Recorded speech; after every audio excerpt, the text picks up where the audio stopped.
Bienvenue chers internautes et chers paroissiens dans ce nouveau numéro de la vie de la paroisse. Nous avons l'honneur aujourd'hui d'accueillir sur notre plateau le Père Victor Faye. Bonjour mon Père. Bonjour. Alors, on va vous laisser vous présenter et nous parler un peu de votre parcours. Alors, merci pour la parole et merci pour l'invitation. C'est le Père Victor Faye, religieux sacramentin, c'est-à-dire la congrégation du Saint-Sacrement. Voilà mon parcours, comme habituel, j'ai fait le foyer tout juste à côté, le premier pas de notre formation à la vie religieuse. Et puis, après ces 3 ans, ici à Saint-Pierre, j'ai fait 2 ans de noviciat à Koudjadjen, dans la région de Thiès. Et après les 2 ans, on a fait la première profession.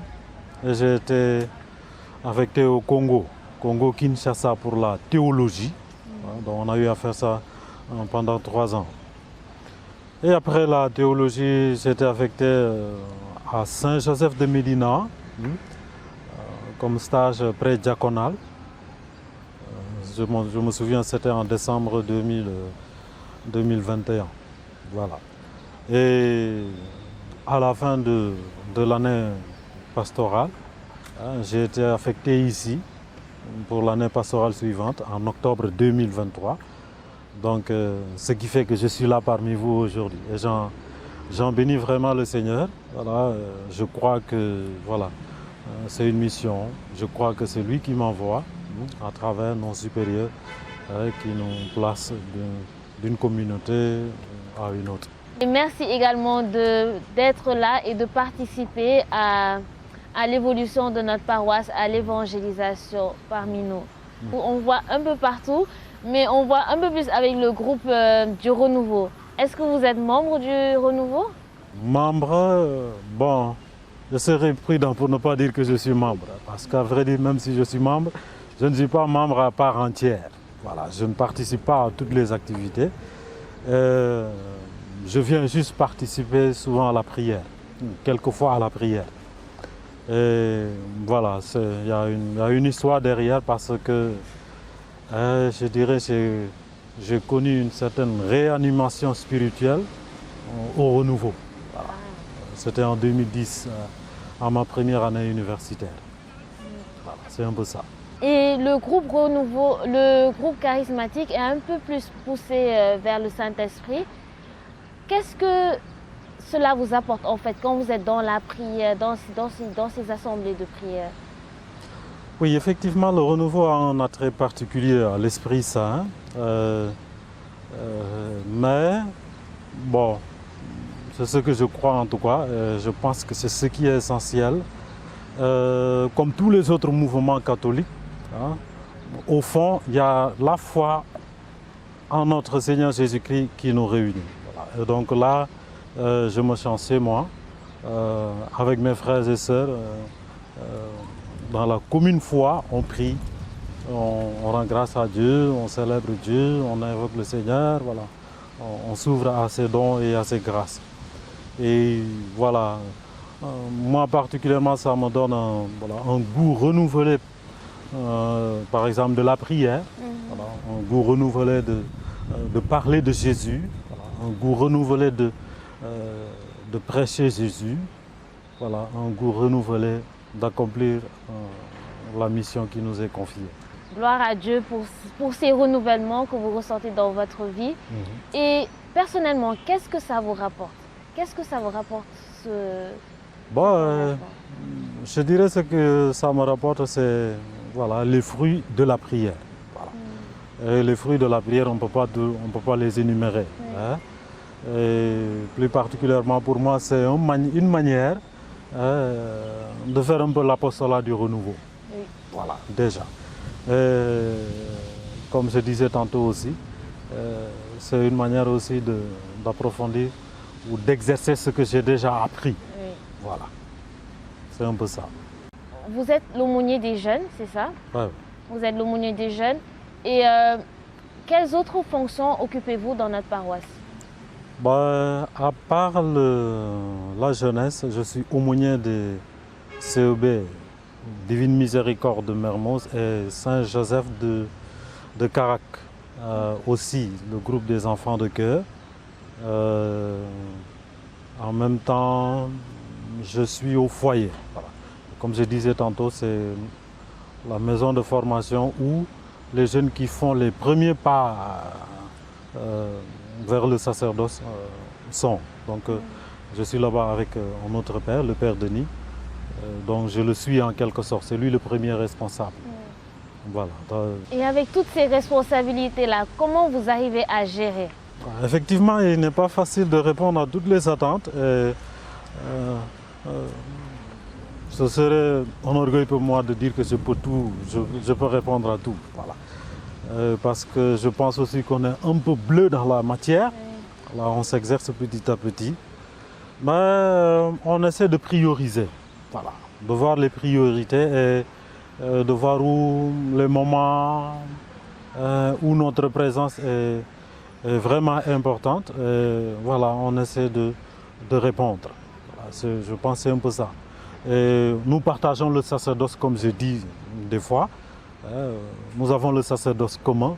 Il y a ce que les fidèles peuvent vraiment gérer, et je le crois. Et je pense que les uns et les autres s'y mettent.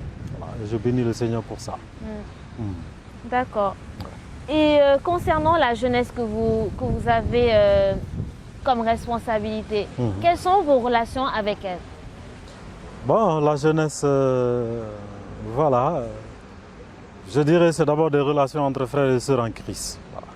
Je suis leur frère dans le Christ, ils sont mes frères et mes sœurs dans le Christ.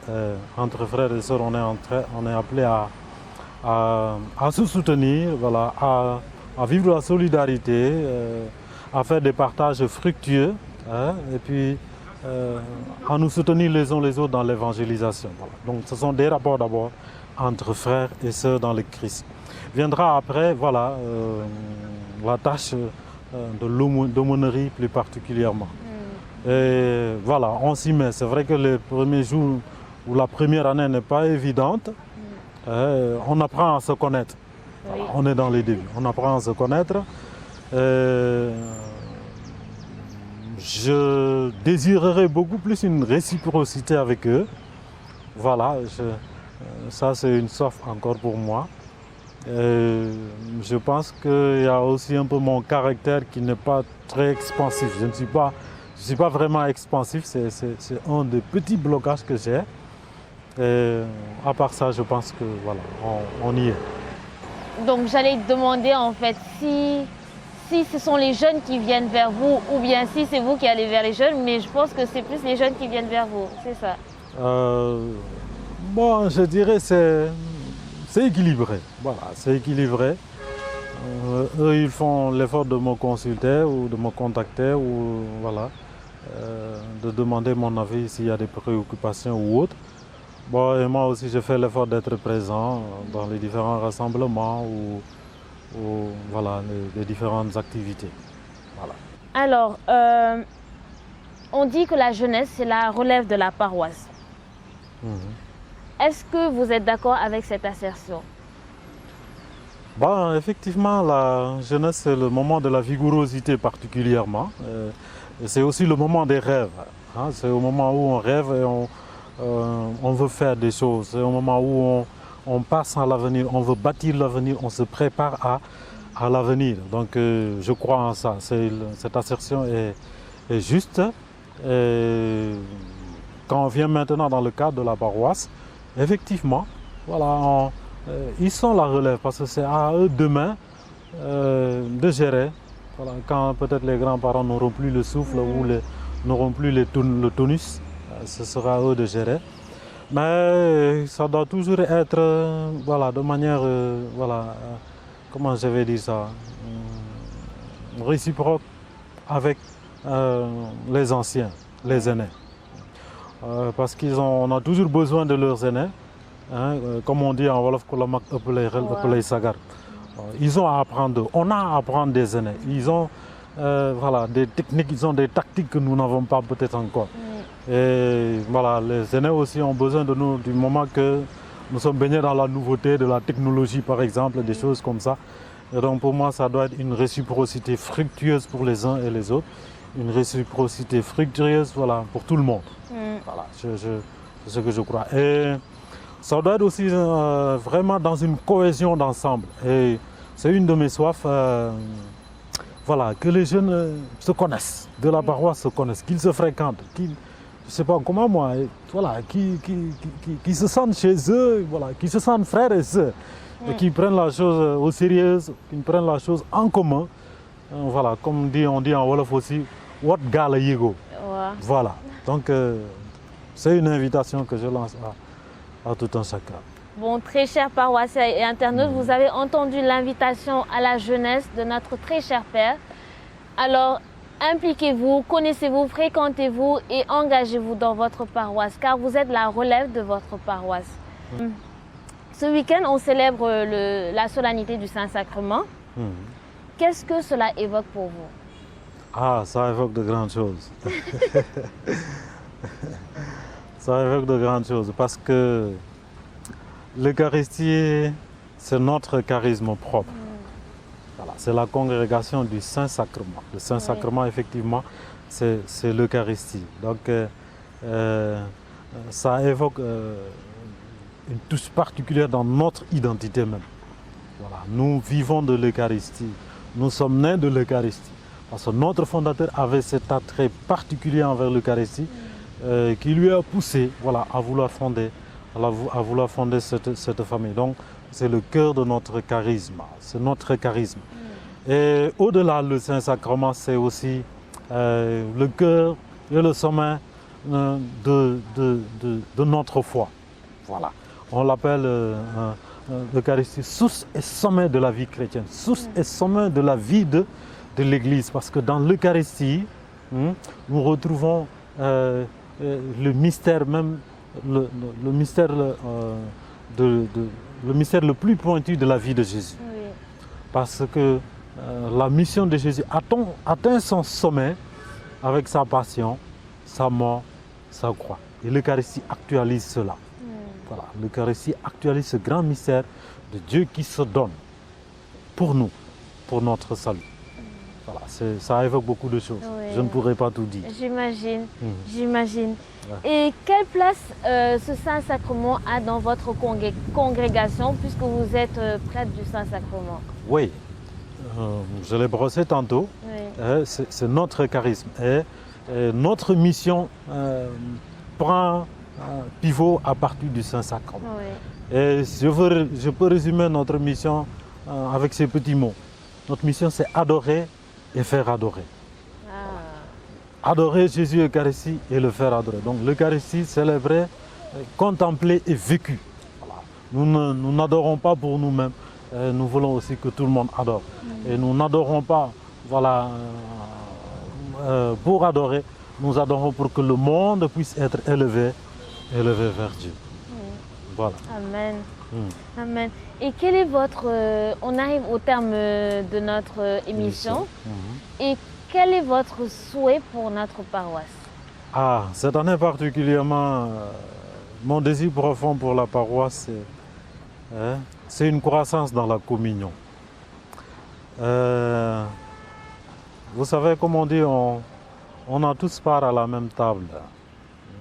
Nous prenons la même coupe. Et c'est le même esprit aussi, voilà, qui nous est donné. Et cela doit se manifester dans notre vécu. Je suis touché, ou ça me touche de voir, voilà, que par exemple à la fête paroissiale, tout le monde est là, on se retrouve en partage. Voilà. Mais au-delà de cela, qu'on sache se soutenir les uns les autres. Voilà. Les plus forts soutiennent les plus faibles. Qu'on soit beaucoup plus solidaires, qu'on soit beaucoup plus attentifs les uns envers les autres. Que voilà, chacun ait cette soif, voilà, d'être avec l'autre. Être avec l'autre, ce n'est pas simplement être ici autour de la paroisse, mais penser à peut-être ce que je peux apporter de bien à l'autre, ce que je peux apporter de plus à l'autre pour l'aider à avancer en tant qu'enfant de Dieu. Voilà, c'est un peu ma grande soif pour cette année. D'accord. Que la paroisse grandisse dans la communion.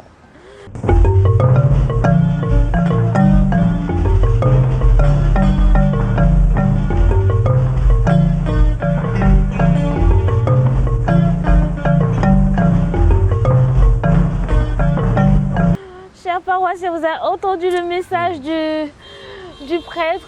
Donc, un peu plus de communion et de compassion entre nous. Et est-ce que vous avez un mot à lancer à votre chère jeunesse? La jeunesse. Bon, je veux simplement leur dire que moi je crois aux potentiels qui sont en eux. Et c'est Dieu lui-même qui croit d'abord en ces potentiels parce que lui-même leur a fait don. On est baptisé pas pour être moche, non. Pas pour être froid, non. Je sais que Dieu nous fait toujours don. Et je sais que ces dons sont en nous. Donc, j'invite chacun à croire à ces dons qui sont en lui. Que nos petites faiblesses ne nous bloquent pas. Voilà. Qu'on n'est pas pour... On a chacun des talents. Chacun a des talents qui édifient l'Église. Donc, osons sortir. Et comme je disais tantôt par rapport à la communion, osons sortir et construire cette communion. Osons sortir et édifier l'Église. Chacun est une pierre vivante. Chacun a sa place. Voilà. Et si tu ne viens pas, ta place manque. Si tu ne viens pas, c'est le mur de l'église qui est troué. Donc viens boucher ce trou. Voilà. Chacun a sa place. Donc je nous invite tous à la communion, à la participation, comme on dit pour le synode. Communion, participation, mission. Que Dieu nous bénisse. Amen.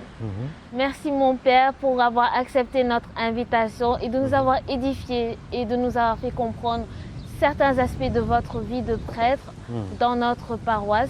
Merci à vous, chers internautes, de nous avoir écoutés. On se dit au revoir et au prochain numéro. N'oubliez pas de liker, partager et commenter cette vidéo et regardez également les anciennes vidéos. Et on se dit à la prochaine. Merci. Merci à vous.